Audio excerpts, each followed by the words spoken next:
No cards, front, back. Alright. To protect our future generation from climate change, we must advance international research to help reduce and limit the effects of climate change. Climate change has caused a vast number of problems, including a rise in temperature. A rise in temperature can cause heat waves, which can be harmful to the human health and is very unpredictable, making it much easier for someone to be exposed to it.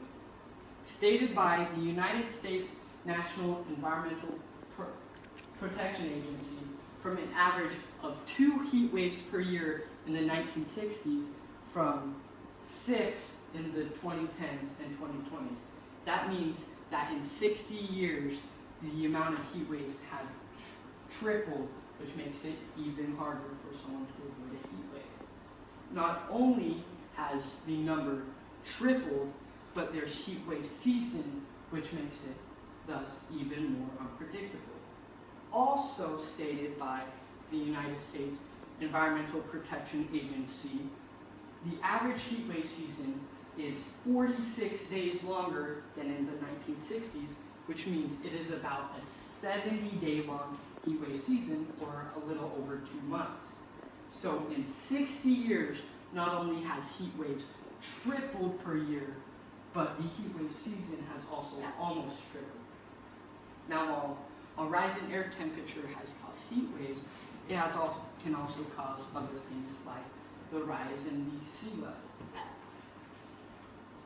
Stated by the National Oceanic and Atmospheric Administration, or NOAA, in 25 years, from 1990 to 2015, this global tide gauge network showed global sea levels rising 3 inches. Now, while 3 inches might not seem like a lot, that's 3 inches of water added to the entire ocean.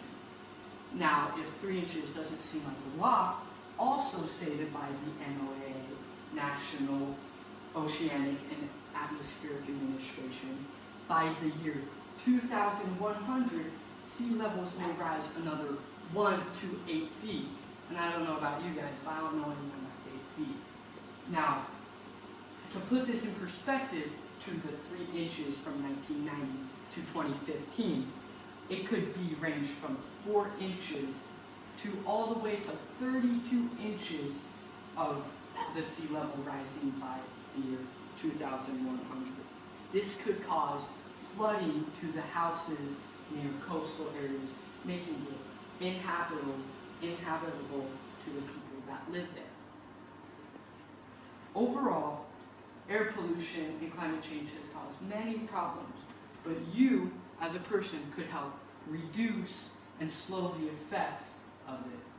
For example, stated by the United Nations Environmental Programme, one of the best ways you can limit carbon emissions is to transform your transportation. Transport accounts for around 1/4 of greenhouse gas emissions. That means 25% of greenhouse gas emissions is just from transportation alone. So to help reduce that, you could leave your car at home and walk or cycle to any one place that's possible. And if not, use public transportation to help reduce your carbon emissions through transportation.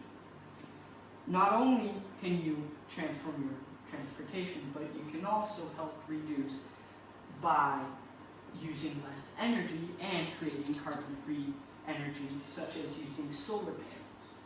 And to help reduce the amount of energy you use, you can do it by turning off lights when you leave the room or when you're done using it, or turning the temperature down or up depending on what season you're in. And to help keep that warm or cold air in, to insulate your house or to buy an insulated house, so when it's heated up in the winter or cool down in the summer, you don't have to continuously heat or cool it down because the air is escaping outside. But one of the best ways to help limit carbon emissions is by planting trees. Stated from United Nations Environmental Programming, Every year, approximately 12 million hectares of forest are destroyed. And this deforestation alone, together with agriculture and other land use changes, is responsible for roughly 25% of greenhouse gas emissions.